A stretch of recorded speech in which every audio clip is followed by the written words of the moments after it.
Good evening, everybody. The Music Fan is back, bringing smiles to the faces, knowledge to the people, and most importantly, music to the masses. Now it's about midnight around nighttime, and it's still super hot, so instead of wearing my usual attire, I'm doing something a little bit more comfortable tonight.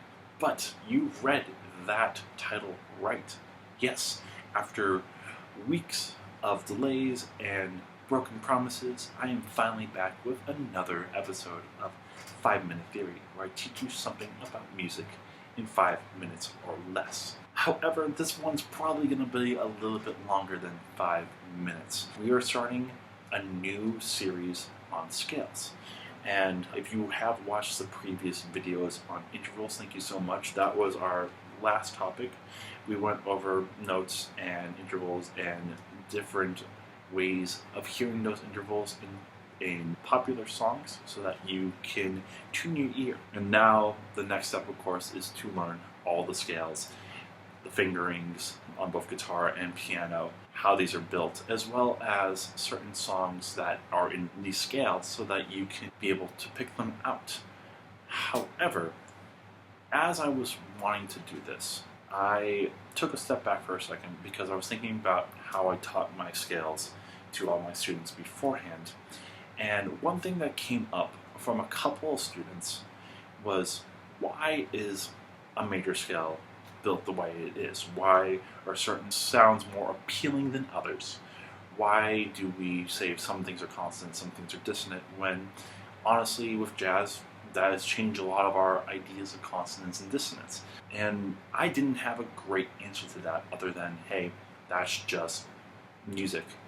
So I wanted to give a better answer before I started going into the meat of all these scales. Because I can teach you what a C scale is, I can tell you what an A scale is, I can tell you all these scales, but what's the point if you don't understand why these are there? So we're going to take this video and potentially another video, depending on how long this goes, to just discuss that. This is going to be a little bit more analytical than it is musical, so get your analytical brain ready, because we are going to be talking about a super complex topic that I'm hopefully going to be able to make simple. And even still, it's something that I've been recently trying to study and understand, and there's stuff that I still am a little bit hesitant on. So I'm going to do my best. If you have any comments, any critiques, or any questions, I'll do my best to answer the questions, and I will appreciate any critiques that you give me, because I would love to be able to understand this just a little bit better.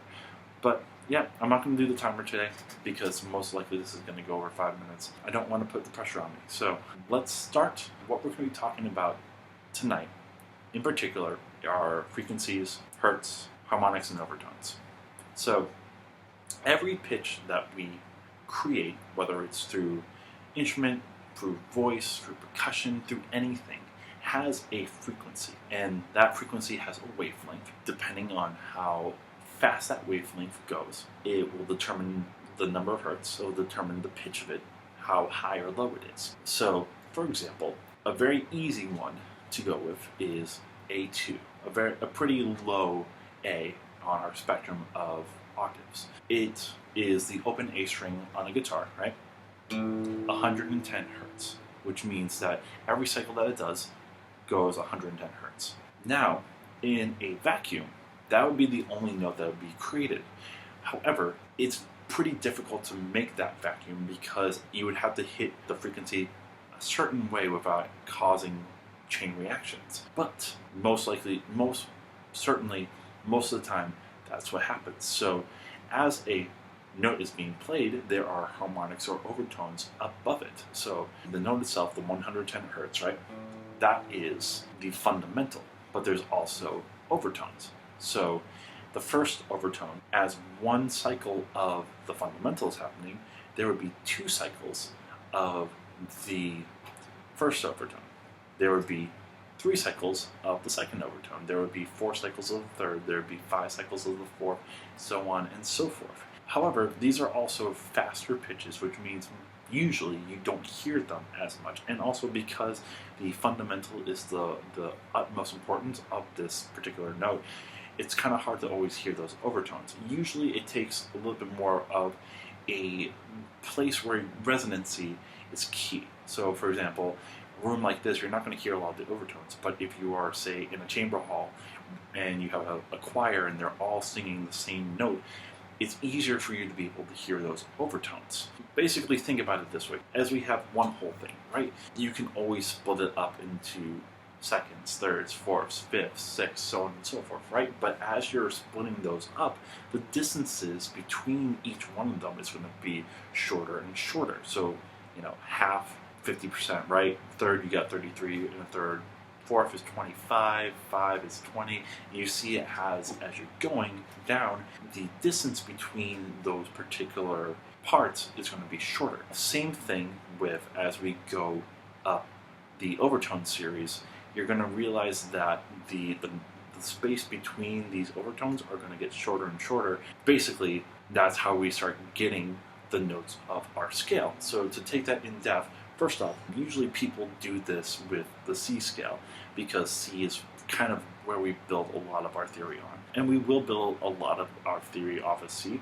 However, the numbers are much easier with A, so we're going to stick with that. However, we're going to do that next time. I'm going to break this up into 2 parts. So we've already talked about the overtones, right? Next time, we are actually going to build our major scale through those overtones. Hopefully, I was able to break this down enough for you guys so that you can understand this. Of course, if you have any questions or comments, feel free to leave them in the comments below. Share this with your friends. Most importantly, to subscribe to my channel. If you do enjoy this and take any gleaning from this, you learn anything cool, I would appreciate a subscribe so that you can see more videos like this. So it means that what I'm doing is worth it. So I will be back next week with just building this scale out through overtones. So until then, this is Music Fan, and I'm signing off.